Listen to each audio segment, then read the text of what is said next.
जी नमस्कार मित्रों। और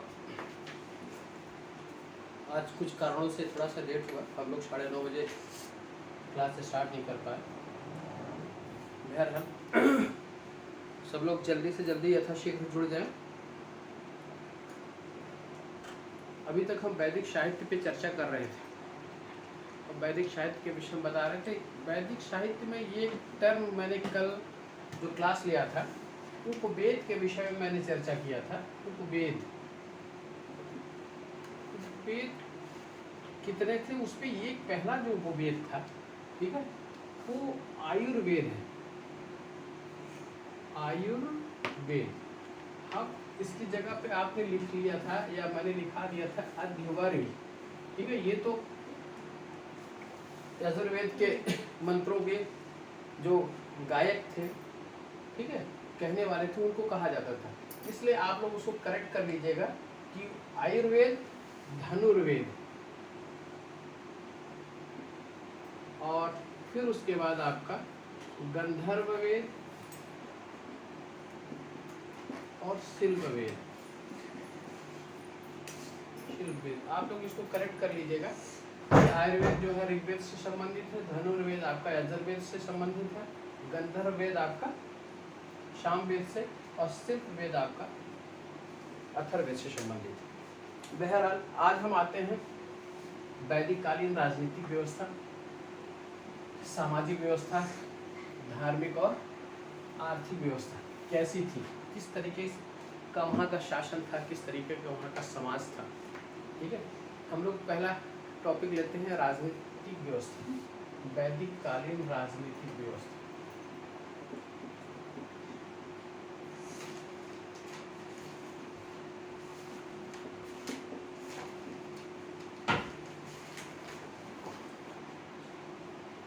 देखिए राजनीति, जैसा कि हमने आपको बताया कि आर्यों का अभी तक जो हम लोग कंक्लूजन है कि आर्यों का मध्य एशिया से आगमन, ठीक है, और कहाँ से, अफगानिस्तान के रास्ते से होते हुए सप्त संघर्ष क्षेत्र में पहली बार उनका स्थापित होना, वहाँ पे अपने जो जीवन को वहाँ से शुरुआत करना, उसके बाद वो आगे बढ़ते हुए ब्रह्मावर्त क्षेत्र के बाद ब्रह्मर्षि प्रदेश, ब्रह्मर्षि के बाद मध्य देश, और मध्य देश के बाद आर्यावर्त या आर्य देश, यहाँ तक उनका प्रसार हुआ, ठीक है। ये अगर पूरा देखा जाए तो पूरा उत्तर भारत का, जरा मैप को अपने दिमाग में विजुलाइज कीजिएगा। उत्तर भारत का जो पंजाब वाला क्षेत्र है, पंजाब से लेकर उत्तर प्रदेश और आपके बिहार का पूर्वी भाग, और नीचे थोड़ा सा मध्य प्रदेश, और इधर राजस्थान का कुछ भाग, ये लेकर आपका पूरा इन लोगों का, आर्यों का समूह यहाँ पे निवास कर रहा था। अब इन लोगों का जीवन शैली कैसी थी?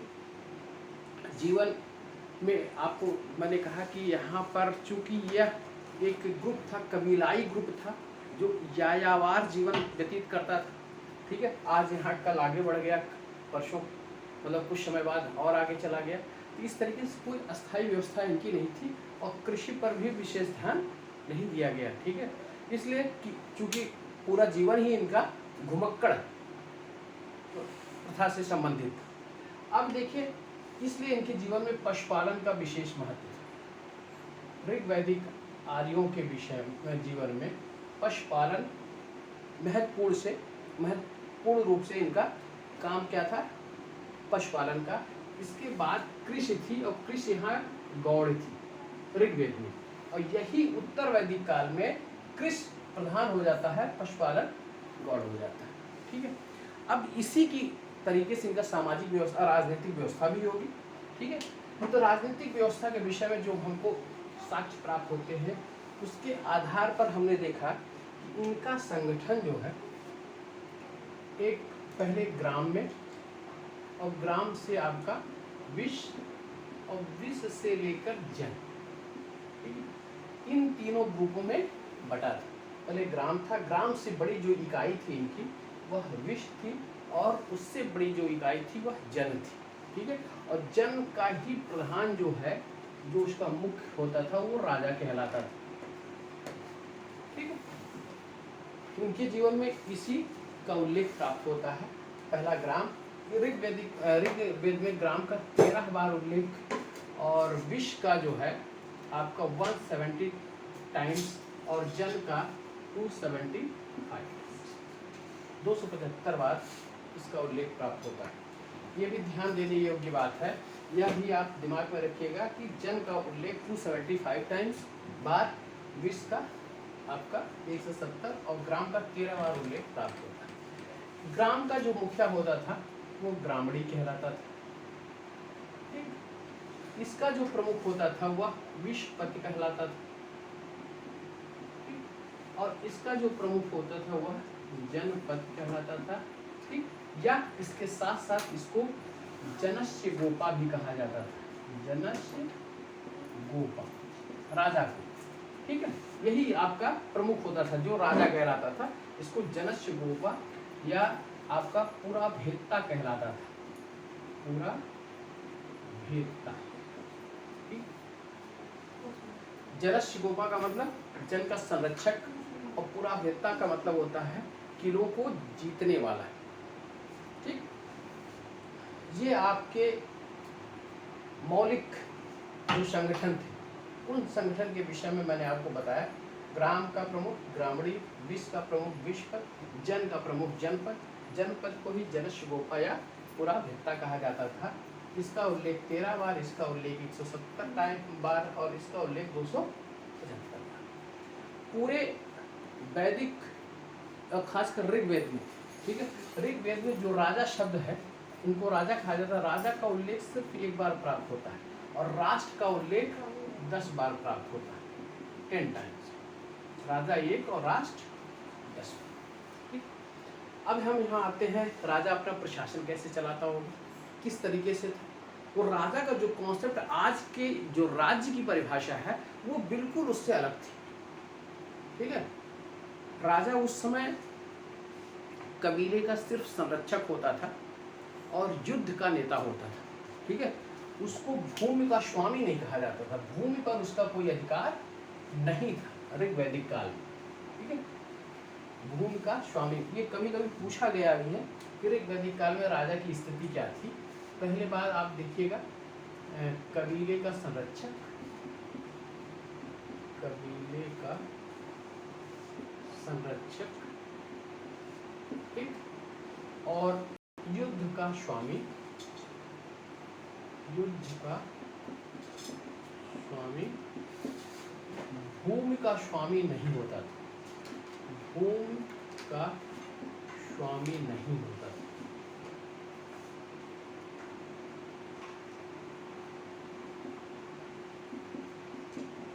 ठीक है, एक कॉन्सेप्ट क्लियर कर लीजिएगा। अब ये हुआ, अब राजा अपना प्रशासन कैसे चलाता रहा हो, वो कौन कौन सी थी सभाएं, कौन थी, या उसका संगठन क्या था। जैसे आज के दौर में क्या है, हमारे यहाँ राजा का चुनाव, राजा को यानी प्रधानमंत्री का चुनाव कैसे होता था। हमारे यहाँ 2 प्रमुख संस्थाएं हैं, एक राज्यसभा है, एक लोकसभा।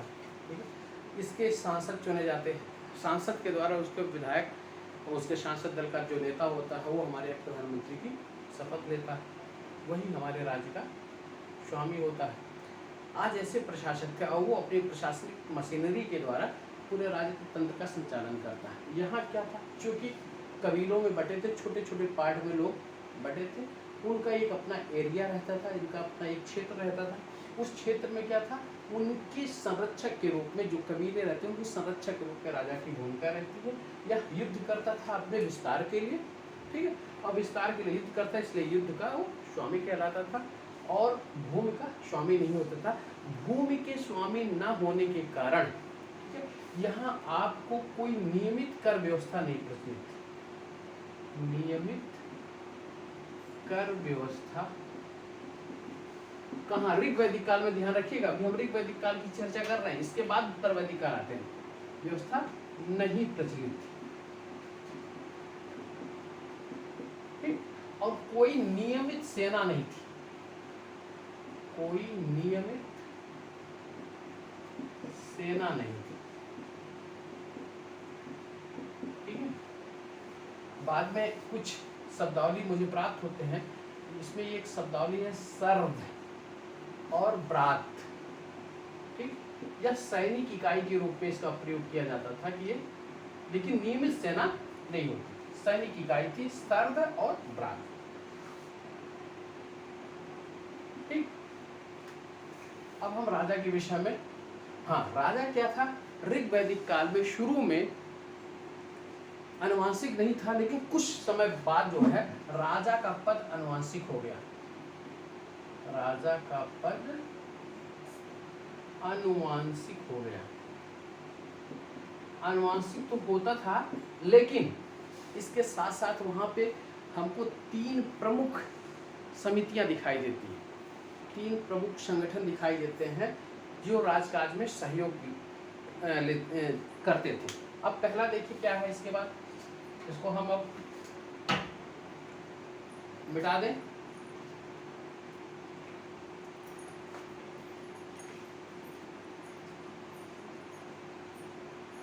इतना आप राजनीतिक व्यवस्था में इतने राजा के विषय में आप इतना बातें लिख लें, उसके बाद हम इसको रद्द कर दे रहे हैं, मिटा दे रहे हैं।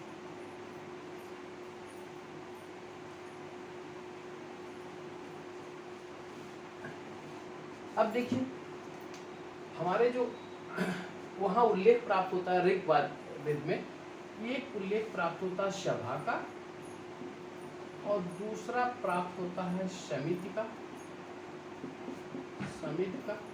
तीसरा प्राप्त होता है विदत का, ठीक, सभा समिति विदत। पहला जो सबसे प्राचीन संस्था जो थी वो विदत थी, सबसे प्राचीन संस्था यह विदत थी। पूरे ऋग्वेद में विदत का 122 टाइम्स 122 बार उल्लेख प्राप्त होता है, सभा का उल्लेख 8 बार और समिति का उल्लेख 9 बार प्राप्त। ठीक, समिति का जो सदस्य होता था, उसके सदस्य समिति का जो अध्यक्ष होता था वह ईशान कहलाता था, अध्यक्ष जो है ईशान कहलाता था। ठीक, अब देखिए सभा, ये समिति कैसी थी, सभा वृद्धजनों ऑब्लिक विद्वानों की समिति संस्था थी, विद्वानों की संस्था। इस सभा में राजकीय, प्रशासनिक और न्यायिक कार्य संपन्न होते थे। इस सभा के द्वारा जो कार्य संपन्न किया जाता था वो क्या था, राजनीतिक, प्रशासनिक और न्यायिक कार्य, ठीक, ये संपन्न किया जाता था।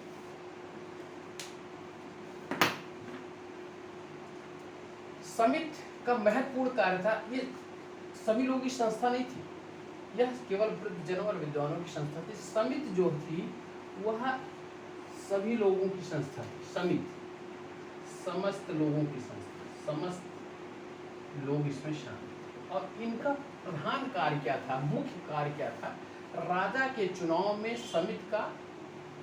समिति ही राजा का चुनाव करती थी, उस समय भाग लेती थी। समिति राजा के निर्वाचन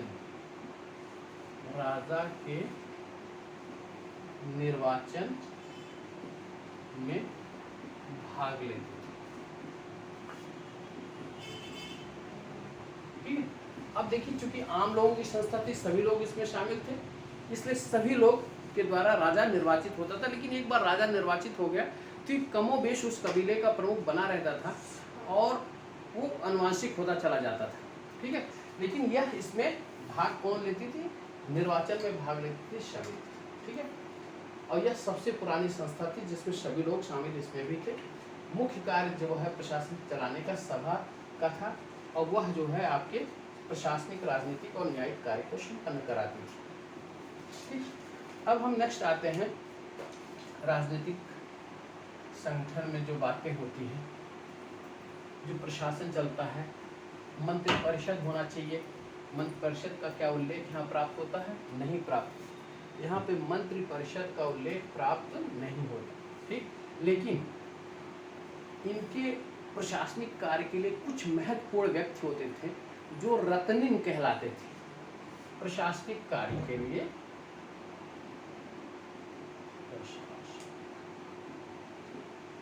ठीक है।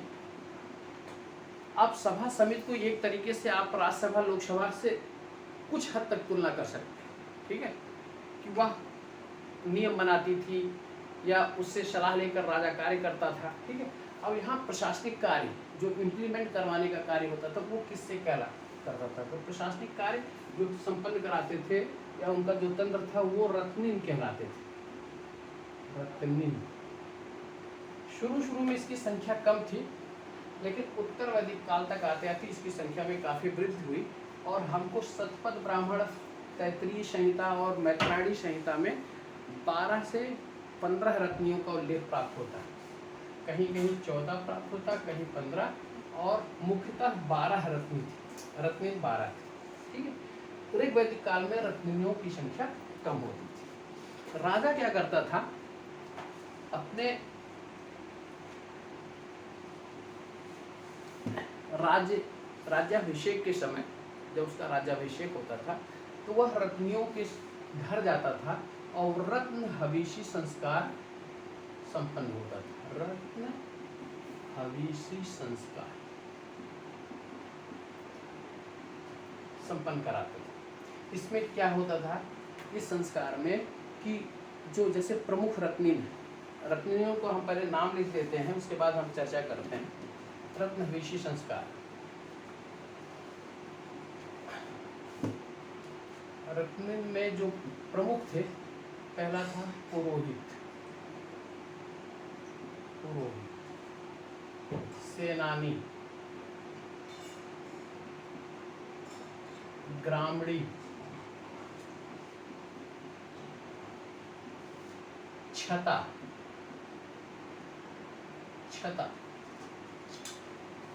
और उसके बाद सूत को रथकार भी कहा जाता था, रथकार।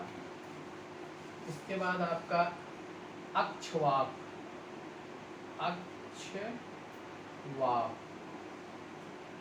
पालागल, फिर इधर हम आ जाते हैं, लिख देते हैं पालागल के बाद संग्रहीता,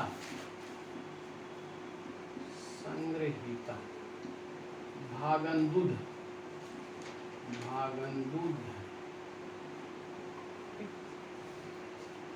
और 1 2 3 4 5 6 7 8 9 और गोवीकर्ता,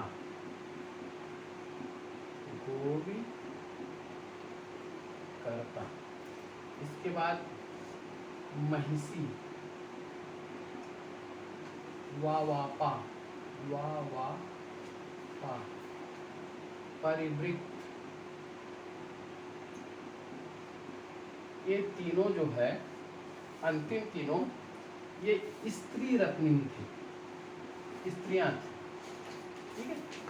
और ये आपके पुरुष रत्निन थे और इनमें पुरोहित, सेनानी, ग्रामणी, छता, सूत, अक्षवाक, पालागल, संग्रहीता, भागनफुत, गोवीकर्ता, महिषी, वावापा, परिवृत्त, इतने रत्नियों का उल्लेख हमको मिलता है। आपके शतपथ ब्राह्मण में भी प्राप्त होता है, मैत्रायणी संहिता में प्राप्त होता है, तैत्तिरीय संहिता में भी प्राप्त होता है।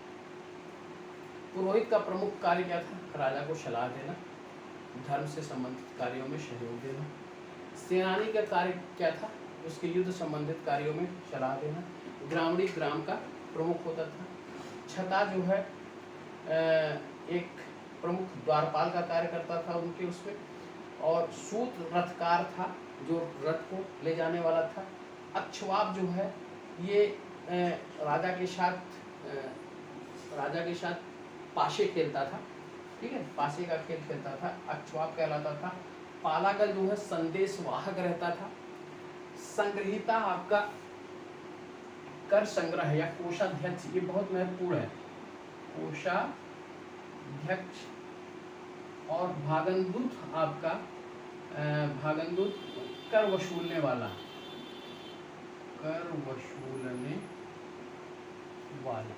ठीक है। गोविकर्ता जो है यह गाय का जो समूह रहता था उसका मुखिया रहता था। ठीक है, यह चारागाह क्षेत्र का मुखिया रहता था। पुरोहित अब क्लियर हो गया, सेनानी क्लियर हो गया, ग्रामीण क्लियर हो गया। सूतकार को कह सकते हैं इनको राजा का रथकार। ठीक, अक्षवाप को कह सकते हैं पाशा खेलने वाला, राजा के साथ पासा खेलने वाला। ठीक, और पालागल को कह सकते हैं संदेशवाहक, संदेशवाहक। अब ये जो तीन बचते हैं महिषी, वावापा और परवृत्त, ये तीनों राज व्यवस्था से संबंधित, जब उनके राजघराने थी उनसे संबंधित स्त्रियां थी। महिषी जो है उनकी प्रिय रानी होती थी। ठीक है, वावापा पटरानी के रूप में थे। और परवृत्त जो है जैसे संतान उत्पन्न न करने के हो पाने के कारण जिन रानियों को छोड़ दिया जाता था उनको परवृत्त कहा जाता है, लेकिन इनका भी पूरा ख्याल राजा के द्वारा रखा जाता था। ठीक है, तो इस तरीके से हमको तीन रत्निन महिषी, वावापा और परवृत्त स्त्री के रूप में प्राप्त होते हैं। और शेष ये है, इनके विषय में मैंने आपको बता दिया कि ये क्या क्या है। कोषाध्यक्ष हैं, कर वसूलने वाले हैं, गाय के समूह या चारागाह का जो प्रमुख होता था, पालागल संदेशवाहक, अक्षवाप आपका पाशा खेलने वाला। ये हमारे रत्निन थी, इनकी सहायता से ही यह कार्य संपन्न होता था। ठीक है, उनके प्रशासनिक कार्य संपन्न होते थे। अब आते हैं रत्नहविषी संस्कार के विषय में। यह संस्कार जो है जब इसका राज्याभिषेक होता था उस अवसर पर यह संस्कार संपन्न कराया जाता था और वह रत्नियों के घर जाता था, राजा स्वयं जाता था। आप लोग म्यूट कर लें भाई अपने को, आप सभी लोग। हाँ बताएं, प्रशांत जी म्यूट कर रहे हैं आप? हाँ ठीक।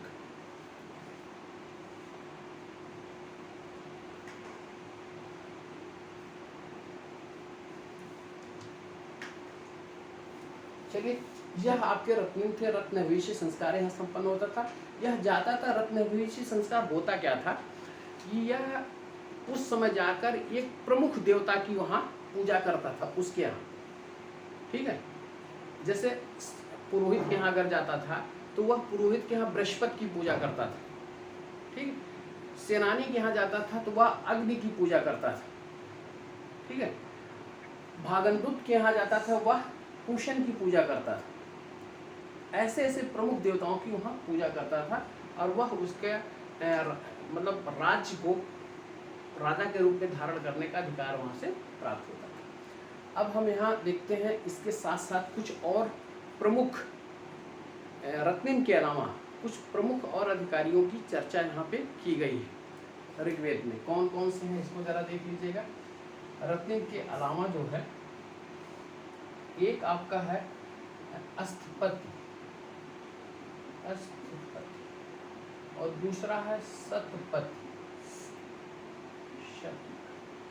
अस्थपति जो है सीमांत जो क्षेत्र था, सीमांत क्षेत्र यानी कि राजा का जो सीमांत यानी सीमा के अंत वाला क्षेत्र था वहाँ का प्रशासक था, प्रशासक। ठीक, सतपथ जो है 100 गांवों के समूह का प्रशासक है, सब गांवों के समूह का प्रशासक।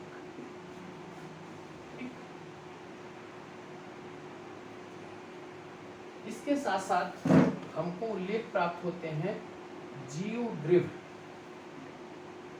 और उग्र। यह पुलिस अधिकारी के रूप में कार्य करते थे, पुलिस अधिकारी। ठीक, इसके बाद आपको प्रश्न दिनांक एक उल्लेख प्राप्त होता है, वह न्यायाधीश के रूप में कार्य करता था। अस्पष्ट, अस्पष्ट यह गुप्तचर विभाग, यह गुप्तचर रहता था। ठीक, ये अधिकारियों का भी हमें उल्लेख प्राप्त होता है। ये हमारे राजनीतिक संगठन के रूप में और उनके प्रशासनिक व्यवस्था के रूप में ये सब इसके अंग थे। ठीक है, अब हम आते हैं जैसे ऋग वैदिक काल से जब उत्तर वैदिक काल में प्रवेश करते हैं। उत्तर वैदिक काल में हमारे यहाँ जब जो क्षेत्र था, उत्तर वैदिक काल में 2 महत्वपूर्ण घटनाएं घटती हैं। एक 1000 के आसपास लोहे का आविष्कार हुआ है, और दूसरा इस काल में गीले धान की खेती। ठीक है, जैसे आज भी हम क्या करते हैं, धान को एक जगह कहते हैं कि स्थापित करते हैं, जब उसका छोटा छोटा पौधा होता है उसको जरई कहा जाता है, वो फिर जाके दूसरी जगह हम लगाते हैं, उससे पैदावार हमारी काफ़ी बढ़ जाती है। तो हमको 2 चीज़ें यहाँ महत्वपूर्ण उत्तर वैदिक काल में प्राप्त होती है, एक लोहे का आविष्कार और दूसरा जो है गीले धान की खेती। लोहे के आविष्कार के द्वारा हमारे यहाँ कृषि का प्रसार, और कृषि के प्रसार के साथ साथ हमारे यहाँ उसके जो उपकरण बनाए गए वो कृषि संबंधित उपकरण भी रहे, और उसके साथ साथ हमारे यहाँ युद्ध के उपकरण भी वहाँ से लोहे के द्वारा बनाया जाने लगा। और जब बनाया जाने लगा तो राजा की जो महत्वाकांक्षा रहती थी उत्तर वैदिक काल में वो काफ़ी वृद्धि। अब वह राजा जो छोटे क्षेत्र में शासन करता था, वह अन्य राजाओं पर आक्रमण कर ये बृहद क्षेत्र स्थापित करता था। ठीक है, और इसके साथ साथ कृषि का प्रसार। ठीक है, अगर लोहे ने आपके जीवन में कितना क्रांतिकारी परिवर्तन किया, आप लोगों को अभी भी महसूस हो रहा होगा कि अगर वाकई लोहा ना होता तो हम लोग जो विकास की इस अवस्था में पहुँचे कदापि ना पहुँच पाते। ठीक है, आप देखिए पुलों का निर्माण होना, जितने इंस्ट्रूमेंट हैं उनका निर्माण होना, सब किस पे बेस्ड है, सब हमारे लोहे पे भी बेस्ड है। ठीक है, आज हम जिस गाड़ी से चलते हैं, ठीक है, आज हम ट्रैक्टर का इस्तेमाल करते हैं, ट्रक का इस्तेमाल करते हैं, सब में लोहा। ठीक, आप पुलों को क्रॉस करते हैं, 2-2, 10-10 किलोमीटर लंबे पुल, सब किस पे बेस्ड है, सब लोहे पे। लोहे ने क्रांतिकारी परिवर्तन किया, किस क्षेत्र में किया, युद्ध के क्षेत्र में और कृषि के क्षेत्र में। युद्ध का क्षेत्र और कृषि का क्षेत्र। ठीक, अब कृषि के क्षेत्र में गीले धान की खेती, एक तो व्यवस्था प्रसार हुआ कृषि क्षेत्र का, और दूसरे गीले धान की खेती से क्या हुआ, कृषि में अधिशेष सरप्लस उत्पन्न होने लगा। और जब अधिशेष उत्पन्न होने लगा तो वो हमारे पूरे सामाजिक व्यवस्था को, उस आर्थिक व्यवस्था को वो परिवर्तित किया। ठीक है, तो हमारा जो क्षेत्र था, राजा की महत्वाकांक्षा क्या थी कि वो छोटे से क्षेत्र से बृहद क्षेत्र की तरह जाने लगा, और वह जनपद जो है, जो जन था वह जनपद में बदल गया। जन जो है जनपद में, और जनपद जो है महाजनपद में, महाजनपद। ठीक, परिवर्तित हो गया, और महाजनपद के बाद जो है यह राष्ट्र। ठीक है, और राष्ट्र के बाद साम्राज्य की अवधारणा, साम्राज्य की। ठीक है, छोटा सा समूह बड़े समूह में परिवर्तित होता चला गया, और हम देखते हैं पहली बार साम्राज्य हमारा कहाँ, नहीं, महाजनपद मेरा 6ठी शताब्दी ईसा पूर्व में पूरे उत्तर भारत में और एक दक्षिण भारत में हमें महाजनपदों का उल्लेख प्राप्त होता है। वह महाजनपद 16 महाजनपद कहलाता है, और वह आपके जैन धर्म के भगवती सूत्र में और बौद्ध धर्म के जो ग्रंथ हैं अंगुत्तर निकाय में उस महाजनपद का उल्लेख हमको मिलता है। और उसके बाद राष्ट्र के बाद हमारा जो है अब जो वंश जो शुरू हो जाता है, हरियंक वंश, नंद वंश, शिशुनाग वंश, नंद वंश, और उसके बाद मौर्य वंश आता है। तो मौर्य वंश मेरा साम्राज्य में परिवर्तित हो जाता है। ठीक है, ये अवधारणा मेरी रही। अब हम राजनीतिक क्षेत्र में जो परिवर्तन हुए, शुरू में आपने देखा कि भरत और 10 कबीले जो आपस में लड़े थे, किस नदी के तट पर, परुष्णी नदी के तट पर। ठीक है, जो लड़ाई हुई थी उस लड़ाई में फिर अंततः जो है उत्तर वैदिक काल में भरत और पुरु, उसमें आपको मैंने बताया था कि आर्येतर और आर्य दोनों लोग शामिल थे। आर्य में जो मैंने नाम लिया था क्या था, अनु, द्रुहु, यदु, पुरु, तुर्वश। तो जो पुरु यहाँ पर था, ठीक है, इसका जो उस समय भरतों के समय जो युद्ध हुआ था, इसका शासक था संवरण, राजा इसका जो था संवरण था। अंत में उत्तर वैदिक काल में क्या हुआ, उत्तर वैदिक काल में पुरु और भरत मिलकर पुरु का निर्माण किए, एक पुरु राज्य हो गया, ठीक। और दूसरा जो है कृवि और तुर्वस, कृवि प्लस तुर्वस, ये मिलकर पांचाल राज्य का निर्माण किया, ठीक। जो कुरु आपका क्षेत्र है वो कुरुक्षेत्र हरियाणा का जो क्षेत्र है वो, ठीक है। और पांचाल जो है आपका बरेली, फर्रुखाबाद, ठीक है, मुरादाबाद का जो क्षेत्र है वो आपका पांचाल है, ठीक है। तो इसीलिए आपको कुरु और पांचाल को आपको वैदिक सभ्यता का सर्वश्रेष्ठ प्रतिनिधि पुकारा गया, किसमें, शतपथ ब्राह्मण में जाकर। ये महत्वपूर्ण राज्य उभरते हैं, आप इसको नोट भी कर लीजिएगा कि कुरु और पांचाल, एक मिनट में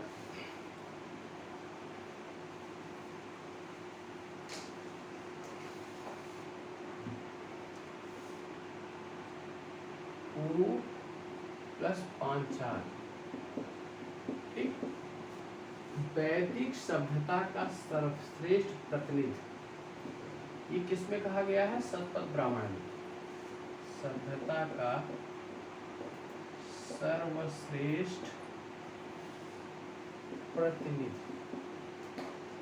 ये बहुत महत्वपूर्ण फैक्ट है और इसका अक्सर पूछा भी जाता है किस में उल्लेख है, ठीक है, वैदिक सभ्यता का सर्वश्रेष्ठ। अब हम यहाँ देखते हैं राज्यों का जब उदय होता है तो हमारे यहाँ जो वहाँ संगठन थे, जैसे सभा थी, समिति था और विदत था। यहाँ सभा और समिति दोनों का उल्लेख तो प्राप्त होता है, ठीक है, लेकिन विदत यहाँ पर दिखाई नहीं पड़ता।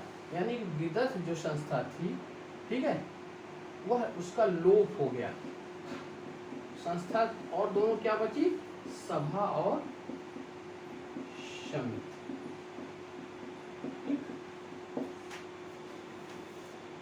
इसी सभा और समिति को अथर्ववेद में, इसमें अथर्ववेद में प्रजापति की 2 पुत्रियां के रूप में उल्लेख प्राप्त होता है। प्रजापति की 2 पुत्रियां कहाँ पे, अथर्ववेद, अथर्व, ठीक है, इसको ध्यान में रखें।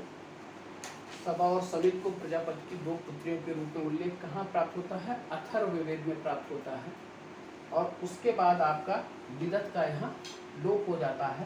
कुरु और पांचाल 2 महत्वपूर्ण राज्य के रूप में उभर कर सामने आते हैं और इससे वैदिक सभ्यता का सर्वश्रेष्ठ प्रतिनिधि के रूप में जाना गया, ठीक है। सभा को अथर्ववेद में नारिष्ठा के रूप में, नारिष्ठा भी कहा गया, ठीक है, सभा को अथर्ववेद में नारिष्ठा। तो ये हमारे राजनीतिक संगठन की राजनीतिक व्यवस्था वैदिक काल में, प्रारंभिक ऋग वैदिक काल में और उत्तर वैदिक काल में यह व्यवस्था हमारे यहाँ, ठीक है। अब आपको क्लियर हो गया, आपको राजा के विषय में, क्षेत्र के विषय में, संगठन के विषय में, ठीक है, और उसके साथ साथ आपको कैसे इन लोगों का प्रशासनिक तंत्र था, कैसे चलता था और कैसे फिर उत्तर वैदिक काल में इनका परिवर्तन होता है। उत्तर वैदिक काल में 2 महत्वपूर्ण तथ्य आपके सामने आते हैं, एक लोहे का आविष्कार, दूसरा गीले धान की खेती, ठीक है। अब हम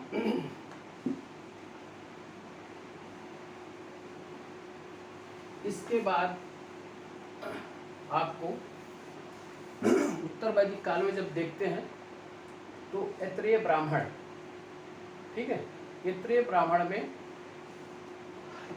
आपको कई महत्वपूर्ण शासकों के विषय में भी जानकारी मिलेगी और साथ साथ वहाँ राज्याभिषेक, राजाओं का जो राज्याभिषेक था उसके विषय में भी हमको ऐत्रेय ब्राह्मण से जानकारी प्राप्त होती है। ये महत्वपूर्ण ब्राह्मण ग्रंथ है जहाँ से इसके राजनीति के विषय में, इस काल को उत्तर वैदिक काल के राजनीति के विषय में हमको जानकारी प्राप्त होती है। और आपका राजनीति में और कोई खास नहीं। अब हम आते हैं नेक्स्ट, सामाजिक व्यवस्था क्या थी, समाज कैसा था।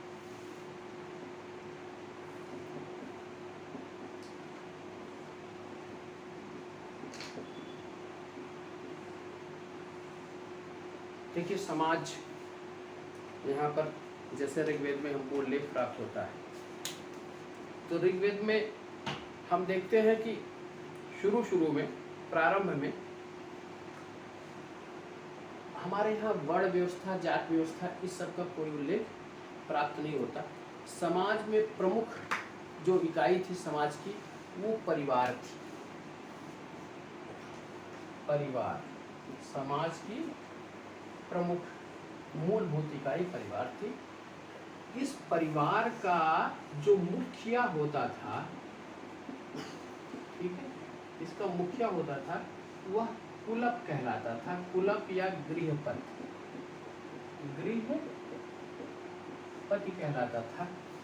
हम देखते हैं सैंधव सभ्यता या हड़प्पा सभ्यता मातृ प्रधान थी, और यहाँ पर जो सभ्यता होती है वह पितृ प्रधान, ठीक, यानी कि पुरुषों का वर्चस्व अधिक था, ठीक है। लेकिन स्त्रियों की स्थिति बहुत अच्छी थी, स्त्रियों को हीन भावना से नहीं देखा जाता था, अच्छी स्थिति थी, लेकिन पितृ प्रधान यहाँ पे व्यवस्था थी। और समाज को परिवार को संयुक्त परिवार के रूप में अच्छा माना जाता था, यानी कि कई पीढ़ी के लोग एक साथ निवास करते थे, ठीक है। अब इस जो संयुक्त परिवार की व्यवस्था थी, संयुक्त परिवार को ऋग्वेद में बृहदता के रूप में जाना जाता है। बृहदता